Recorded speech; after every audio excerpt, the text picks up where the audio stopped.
Hola a todos, mi nombre es Reyes Bertolín, soy miembro de la Sociedad Española de Estudios Clásicos de la Comunidad Valenciana y esto es una pequeña presentación para ayudaros a preparar el concurso de la Odisea 2025 con el tema Animales en Grecia y Roma.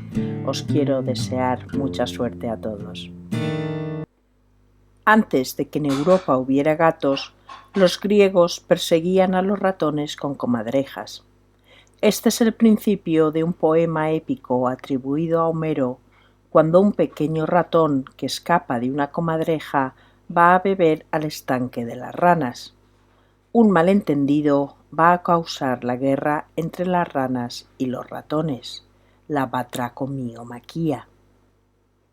También las fábulas de Esopo presentan animales que hablan y de cuyas aventuras los humanos debemos sacar moralejas para nuestras vidas.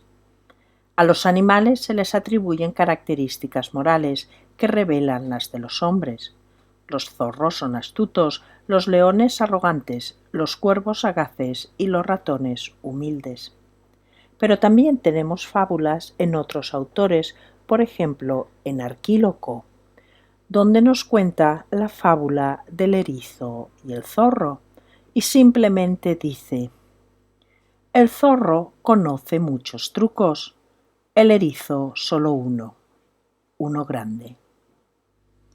Las comparaciones entre animales y hombres no ocurren solo en las fábulas. Los guerreros homéricos pelean como fieros jabalíes, inspeccionan las tropas como carneros o huyen como ciervos ante los perros, e incluso son tan numerosos como las moscas. También los dioses a veces se manifiestan a través de pájaros, no solo para dar oráculos, sino también para observar el campo de batalla en la forma de águilas buitres o de otras aves rapaces. Y las aves, cómo no, nos recuerda a la comedia de Aristófanes, pero no solamente aves, sino también ranas y avispas fueron los participantes del coro en sus comedias. El estudio de la fisionomía tenía dos partes. Por un lado, los rasgos que determinan el carácter, pero por otro, quizá más importante, los rasgos y las características que se usan para comparar a hombres y animales. Esto nos lo demuestra esta pequeña anforita que muestra a un saltador de longitud con la figura de un pájaro. A pesar de las similitudes con los hombres, los griegos también distinguieron entre las cualidades puramente humanas y las animales. Los filósofos como Platón señalan que los animales son irracionales, actuando por instinto, incapaces de raciocinio. Aristóteles, que se interesó mucho por cuestiones de biología, dijo que el hombre era un animal social, zoon politikon, equiparando así a unos y a otros en cierta medida. Una de sus obras más importantes es La historia de los animales, quizá el primer tratado de zoología que conservamos. Otras de sus obras son Las partes de los animales, La generación de los animales o El movimiento de los animales. Los griegos consideraban que a veces los animales eran superiores en cualidades físicas a los humanos. Esto se nos cuenta ya en Hesíodo, tanto en los trabajos y días y en la teogonía, a través del mito de Prometeo y Epimeteo. Pero sin duda es Platón en el Protágoras el que mejor nos cuenta este mito. Epimeteo, el hermano no tan listo de Prometeo, otorga a los animales todos los rasgos positivos y al hombre no le quedó nada. Por eso, su hermano Prometeo tiene que darles su raciocinio, sus artes civilizatorias y el fuego, lo que causa el castigo de Prometeo cuando un águila le devora el hígado todos los días. Según Aristóteles, los animales se consideran creados para el uso humano. Los animales, tanto domésticos como salvajes, estaban subordinados a los hombres para satisfacer las necesidades en el trabajo, la comida, el vestido y otros usos, porque la naturaleza no deja nada al azar, sino que todo tiene un propósito.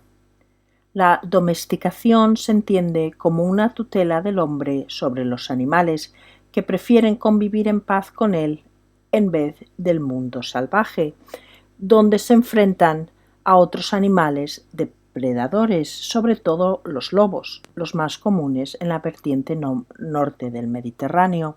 Por eso, a continuación, vamos a ver algunas de las relaciones entre los hombres y los animales, como son los sacrificios, la caza, la ganadería y agricultura, la comida, el deporte y las mascotas, amigos y juguetes. Individuos, colectivos y ciudades enteras ofrecían sacrificios a los dioses de forma regular. Hay numerosas representaciones artísticas de procesiones y complicadas ceremonias. Estos ritos religiosos se ofrecían a los dioses en los días festivos, pero también antes de comenzar una guerra, para evitar catástrofes o la polución después de estas. Los héroes homéricos sacrifican una hecatombe, es decir, 100 animales a Apolo, para que aparte la peste al comienzo de la Ilíada. En los sacrificios, el sufrimiento de los animales, la sangre y el hedor debían de ser enormes, pero todo acababa bien, puesto que después de quemar la grasa y los huesos a los dioses, los hombres participaban de un verdadero festín, pues no debían de quedar sobras. Los ciudadanos más humildes tenían así ocasión de comer carne en los días de fiesta. Las actitudes de los griegos y romanos eran complejas y ambivalentes hacia la caza. Esta no era sólo una manera de procurar comida, sino también de ejemplificar la superioridad humana. Por un lado, puede ser un entretenimiento, pero por otro, los hombres también se sentían culpables al matar a criaturas inocentes, aunque a veces era importante matar a los animales para la supervivencia humana. Para los griegos, la caza también podía servir para la educación de los hombres jóvenes, como leemos, por ejemplo, en el Tratado Cinegético de Jenofonte. Por el contrario, la pesca no era considerada adecuada para los hombres libres, porque el uso de cebos y redes no se consideraba una actividad honrosa. Para la caza, los hombres normalmente se ayudaban de perros. Los héroes se representan a sí mismos cazando grandes piezas, por ejemplo, el jabalí de Calidón. Pero la caza más habitual debía ser la menor, sobre todo, por ejemplo, la de conejos y pequeñas aves. Los griegos y los romanos mostraron gran interés en la cría y manutención de animales domésticos, tanto para el trabajo como para la comida. Mulos y burros eran usados como animales de arrastre y carga. Los bueyes eran usados para arar, pero también podían usarse como medios de transportes. Cabras, ovejas, cerdos y vacas eran usados para la producción de carne y leche. El cuero de los animales era usado para todo tipo de útiles, no solo zapatos, cinturones y otros elementos del vestido humano, también bolsas de diversos usos, correajes para las caballerías y además algunas partes de las herramientas también se hacían de cuero. Las ovejas producían además lana. Se conocen ovejas específicamente laneras ya desde tiempos micénicos. Gansos, ocas y otras aves se usaban para carne y huevos. El ave más común hoy en el mundo es la gallina. Como muchos otros animales, se domesticó en China y desde allí viajó hacia Occidente. En el Mediterráneo seguramente se introdujo a través de los fenicios. Por eso se cree que llegó a las colonias fenicias de Hispania sobre el siglo VIII a.C. y a Grecia durante el VII. Al principio se consideraban animales exóticos y se tardó bastantes siglos en convertir su carne y sus huevos en productos habituales. Asimismo, la apicultura estaba muy bien desarrollada, puesto que la miel era uno de los conservantes alimenticios más comunes. Además, la miel se utilizaba en la elaboración de medicinas y cosméticos. Nos han llegado 2 tratados de agronomía, el más completo de los cuales es el del autor del siglo I después de Cristo, Columela, de Re Rustica. Columela aborda, entre otros aspectos tales como el acondicionamiento de los suelos para el cultivo, la apicultura, la ganadería, la horticultura o la vida en la granja, por ejemplo, el calendario rústico o la elaboración de los alimentos. Del siglo I a.C. tenemos la obra de Varrón, también llamada de Re Rustica, que también trata sobre la agricultura y la ganadería bovina y ovina y de las aves y abejas. Los romanos, además, desarrollaron una incipiente ciencia veterinaria, puesto que la salud de los animales era importante para poder mantener las granjas en producción. Los animales se consideraban valiosos y su enfermedad o muerte podía suponer una gran pérdida para sus amos. Nos ha llegado un tratado anónimo del siglo IV después de Cristo para curar equinos con el título de Mulomedicina Chironis.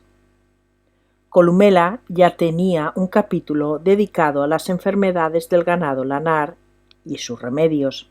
Recomendaba, entre otras cosas, cambiar de pastos y aislar los rebaños. Ofrecía remedios a base de hierbas para las enfermedades como la sarna. Los griegos y romanos no comían carne de manera regular. Su dieta era más bien vegetariana. La carne de los animales sacrificados se comía en los festivales y en ocasiones especiales. La caza también se utilizaba como complemento a la dieta. El pescado era un artículo de lujo, sobre todo por la difícil conservación. Se pescaban toda clase de peces, moluscos y crustáceos.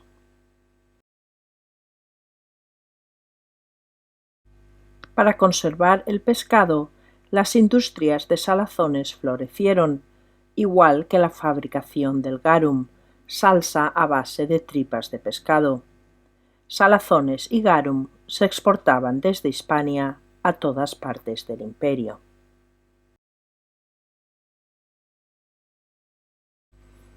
En Grecia se usaron animales para espectáculos desde la época minoica, de donde nos han llegado los frescos con los saltos sobre los toros. Los grandes acontecimientos deportivos ya desde la época micénica incluían eventos ecuestres. Los caballos eran animales más pequeños que los que poseemos actualmente, seguramente no mucho más grandes que los actuales ponis. Excepto algunas áreas como Tesalia, Grecia no es un lugar adecuado para la cría extensiva de caballos. Por eso, los que tenían caballos eran mayoritariamente los ricos, sobre todo aquellos caballos que eran criados para usos deportivos. Los prejuicios sociales hacia los dueños de los caballos y la tendencia al igualitarismo de los ejércitos griegos hicieron que el uso de la caballería fuera minoritario. Tampoco usaron la caballería los romanos, que delegaban en tropas auxiliares para estos cometidos. La carrera de caballos tenía lugar en el hipódromo. Los jinetes eran niños, seguramente esclavos, pues igual que hoy en día el ganador era el dueño, no el jinete. De hecho, tenemos constancia de que un caballo tiró a su jinete y, sin embargo, acabó siendo declarado vencedor. La actividad ecuestre más importante era la carrera de carros, de 2 caballos, viga, y sobre todo la de 4 caballos, cuadriga. Los carros eran ligeros y sin suspensión. Para conducirlos a gran velocidad había que ser un gran auriga. Para que no se enredaran las riendas, los conductores se las ataban a la cintura. A pesar de que llevaban un pequeño cuchillo para poder cortarlas en caso de accidente, estos solían ser mortales. Los romanos también eran muy aficionados a las carreras de caballos. De hecho, ellos introdujeron una mediana, la espina, en el hipódromo para evitar choques frontales en el ir y venir de los carros. Cuando pensamos en los animales de entretenimiento en época romana, siempre nos viene a la cabeza el anfiteatro. Las venaciones o cazas ofrecían la posibilidad de demostrar la inteligencia humana superior a la fuerza bruta y también demostrar numerosos animales exóticos que servían para visualizar la extensión del poder romano no solo en el Mediterráneo, sino en otras zonas que la imaginación romana solo podía acariciar. Las cantidades de animales que se sacrificaron en la arena llevaron a la extinción de ciertas especies en el norte de África, elefantes, rinocerontes y cebras que ahora habitan mucho más al sur.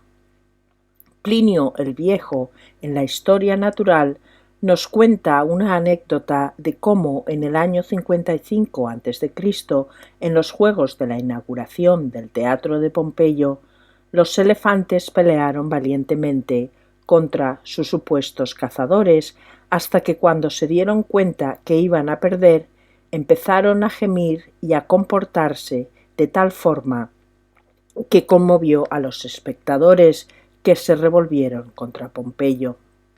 Sin embargo, esta actitud misericordiosa hacia los animales del anfiteatro parece ser más bien anecdótica, y los romanos se deleitaban viendo la caza de los animales. Otros entretenimientos menos espectaculares eran las peleas de gallos, de las que tenemos constancia no solo en la cerámica y en los mosaicos, sino también a través de diversos autores griegos y romanos.